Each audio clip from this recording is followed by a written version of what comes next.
We provide you the platform to turn your dreams into reality. Give wings to your aspirations with KR Mangalam University. भाइयों और बहनों, इस election में सिर्फ 20 दिन बचे हैं और चॉइस मेरे और एंड्रू कोमो के बीच में है। अगर आप पहली बार इलेक्शन के बारे में जान रहे हैं तो ये है जो एंड्रू कोमो ऑफर कर रहा है। इस वीडियो में हम बात करने वाले हैं सोशल मीडिया पर बॉलीवुड डायलॉग से अपनी फैन फॉलोइंग बढ़ाने वाले, टैक्सी ड्राइवरों के लिए $450 मिलियन की कर्ज राहत देने वाले, मुफ्त बसों के लिए $100 मिलियन से ज्यादा की फंडिंग जुटाने वाले, लड़कियों को सुपर हैंडसम और क्यूट लगने वाले ज़हरान ममदानी की।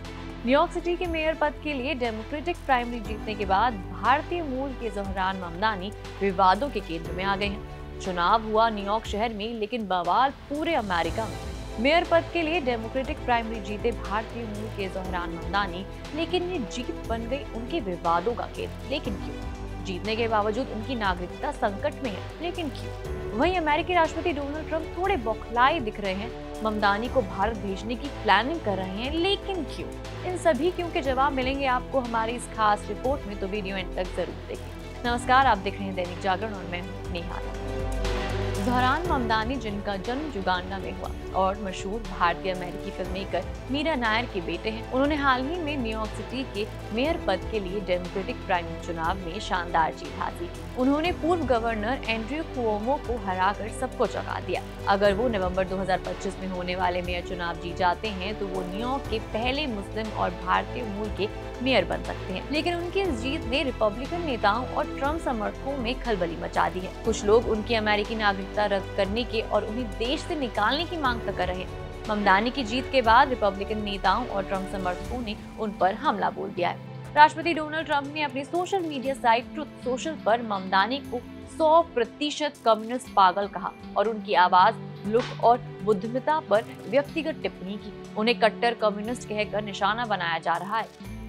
ट्रंप के बॉर्डर सलाहकार टॉम होमन ने तो चेतावनी तक दे डाली कि अगर न्यूयॉर्क जैसे सेंचुरी सिटी में इमिग्रेशन एजेंसियों को गिरफ्तारी में बाधा डाली गई तो वो लोगों को घरों और दफ्तरों से पकड़ लेंगे। होमन ने कहा, गेम ऑन, अब हम आ रहे हैं। रिपब्लिकन सांसद एंडी ऑगल्स ने तो और भी कड़ा रुख अपनाया है। उन्होंने अमेरिकी अटॉर्नी जनरल पाम बॉन्डी को पत्र लिखकर ममदानी की नागरिकता की जांच करने और उन्हें निर्वासित करने की मांग तक की है।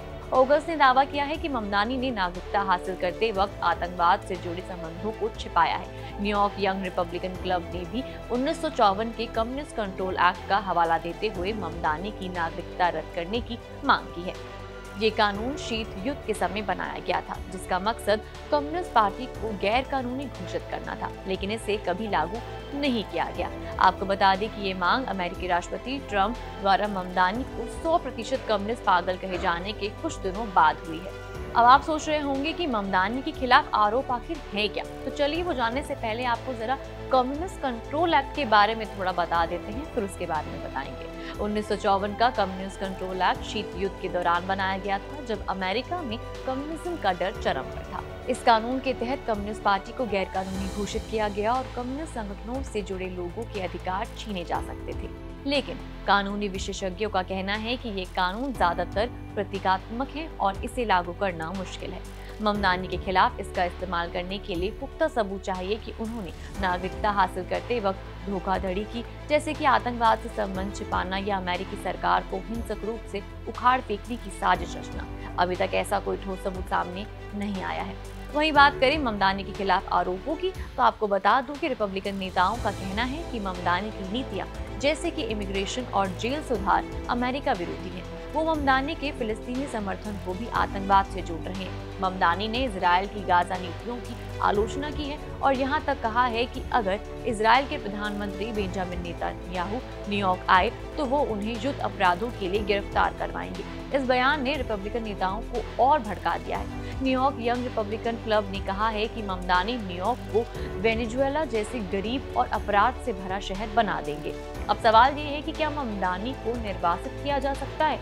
तो आपको बता दूं कि कानूनी तौर पर किसी की अमेरिकी नागरिकता रद्द करना बेहद मुश्किल है। इसके लिए सरकार को ये साबित करना होगा कि ममदानी ने नागरिकता हासिल करते वक्त धोखाधड़ी की, जैसे कि आतंकवाद या गंभीर अपराधों को छिपाया। अगर उनकी नागरिकता रद्द भी हो जाए तो भी ग्रीन कार्ड धारक बन सकते हैं, जिससे वो अमेरिका में रह सकते हैं, लेकिन निर्वासन का खतरा बना रहेगा। हालांकि इसके लिए भी अलग कानूनी प्रक्रिया और ठोस सबूत चाहिए। इतने सारे आरोप लगने के बाद, ट्रंप के उन्हें 100% कम्युनिस्ट पागल कहे जाने के बाद, ममदानी ने इन हमलों का जवाब देते हुए कहा, मैं 7 साल की उम्र में न्यूयॉर्क आया था। ये मेरा घर है। मैं गर्व से अमेरिकी नागरिक हूँ और संविधान के लिए खड़ा हूँ। उन्होंने ट्रंप और उनके समर्थकों के हमलों को नस्लवादी और इस्लामोफोबिक करार दिया है।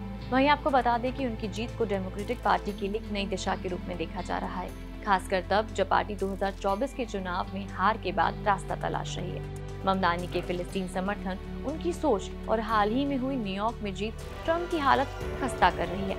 ट्रंप शायद इसी खौफ में उन्हें भारत वापस भेजने पर तुले हुए हैं, क्योंकि उन्हें डर है क्योंकि नवंबर 2025 में एक और मुकाबला होगा वर्तमान मेयर एरिक एडम्स और ममदानी के बीच, जिसमें ममदानी की जीत की संभावना को 70% से ज्यादा मानी जा रही है। बता दें कि ये मामला सिर्फ ममदानी की नागरिकता का नहीं, बल्कि अमेरिका में आप्रवासन, नस्लवाद और राजनीतिक विचारधारा की लड़ाई का है। आप इस बारे में क्या सोचते हैं? हमें अपनी राय कमेंट सेक्शन में जरूर दें।